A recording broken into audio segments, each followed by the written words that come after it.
Περπατάει ο τύπος στον δρόμο και περνάει μπροστά από ένα μαγαζί που πουλάει διάφορα πουλιά, pet shop αυτά τα. Οπότε εκεί περνάει ένας παγάρος μες στο κλουβί και αρχίζει και φωνάζει. Μαλακά, μαλακά. Σταματάει αυτός. Τι κοιτάνε μαλακά, μαλακά. Πανικοβάλλει το τύπος και φεύγει. Πάει στη γωνία, βγάζει το κεφάλι. Τι κοιτάνε μαλακά.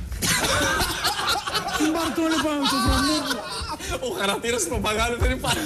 Σκατά που λένε αυτό. Πάει στο σπίτι, φοράει ένα ζευγάρι γυαλιά, φοράει και ένα καπελάκι. Σκύβει και το κοιτάει. Κάνε στο μαλάκα με τα γυαλιά. Που γυρίζει το ανεβαίνει πάνω, φοράει και μια περούκα, μια ρόμπα. Το καρναβάλι μαλάκα. Έχει γίνει έξαλλος. Μπαίνει μέσα, με τον μπαίνει μέσα. Ρε κάνε στο μαλάκα.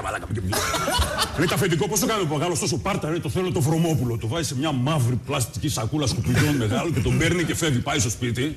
Κλείνει την πόρτα και αρχίζει έτσι πως ήταν. Μπάου στον ένα τοίχο, μπάου στον άλλο τοίχο. Κάτω, χτύπησε 10 λεπτά. Τον κοπανός αριστερά-δεξιά. Τον έστρωσε τον παπαγάλο. Τον ανοίγει, βγαίνει ο παπαγάλος και αλλού το λοφείο, αλλού το φτερό κτλ. Πω, 10 λεπτά σεισμός, μόνο εγώ και ο μαλάκα ζήσαμε.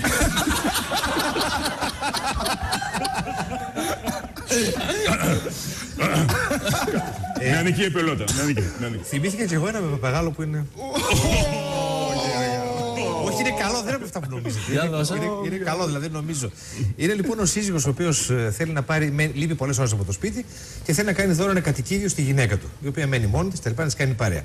Πηγαίνει στο μαγαζί με τα κατοικίδια, βλέπει διάφορα ζώα που ήταν πάρα πολύ ακριβά. Του λέει ο υπάλληλος, ξέρετε, έχω μια λύση για εσάς που είναι ό,τι πρέπει, είναι πάρα πολύ οικονομική και πάρα πολύ καλή. Έχω τον εξής παπαγάλο, ο οποίος έχει ένα μικρό ελαττωματάκι και δεν έχει πόδια. Λέει και πώς στηρίζεται πάνω στο ξύλο. Λέει με το ανδρικό του μόριο, το τυλίγει και στηρίζεται πάνω στο ξύλο. Το παπαγαλικό του μόριο. Το παπαγαλικό του. Για φαντάσου ένα παπαγάλο. Σωστά. Το παπαγαλαίος. Αλλά λέει, γι' αυτό το ελάττωμα του λέει έχει πολύ χαμηλή τιμή, αλλά ξέρει να μιλήσει για οικονομία, πολιτική, φιλοσοφία. Θα την ψυχαγωγήσει τη γυναίκα, θα περάσει πάρα πολύ ωραία. Ωραία λοιπόν. Τον μπαίνει τον παπαγάλο, κάθε το παπαγάλο στηρίζεται πάνω στο ξυλαράκι, περνάνε με τη γυναίκα του πολύ ωραία. Η γυναίκα αυτό στο σπίτι συζητάνε και με αυτόν μαζί. Κάποια στιγμή γυρνάει ένα απόγευμα στο σπίτι, λέει ο παπαγάλος, αφεντικό, να σου πω. Λέει, τι έγινε, παπαγάλο. Το πρωί ήρθε ο ταχυδρόμος στο σπίτι. Λέει, ναι, φαίνει την αλληλογραφία, συνηθίζεται. Και του άνοιξε η γυναίκα σου και τη φίλησε. Λέει, εντάξει, ο ταχυδρόμος χρόνια φίλος τώρα, δεν υπάρχει κανένα πρόβλημα. Λέει, ναι, αλλά τη φίλησε στο στόμα. Λέει, εντάξει, θα χάρηκε που την είδε και τα λοιπά, γνωρίζετε τόσο. Και μετά αφεντικό τη κατέβασε λίγο την ευτικιά και τη χούφτωσε λίγο. Και μετά τι έγινε. Και μετά τη έβγαλε όλη την ευτικιά και τη χούφτωσε και λίγο από πίσω. Και μετά τι έγινε. Μετά αφεντικό μου σηκώθηκε και έπεσα. Δεν ξέρω. Ήταν καλύτερο το πρόγραμμα. Αυτός ήταν στο ύβετο. Μαλάκα. Η φωνή του γιατί άλλαξε στο τέλος του Παπαγάλου. Ο Παπαγάλος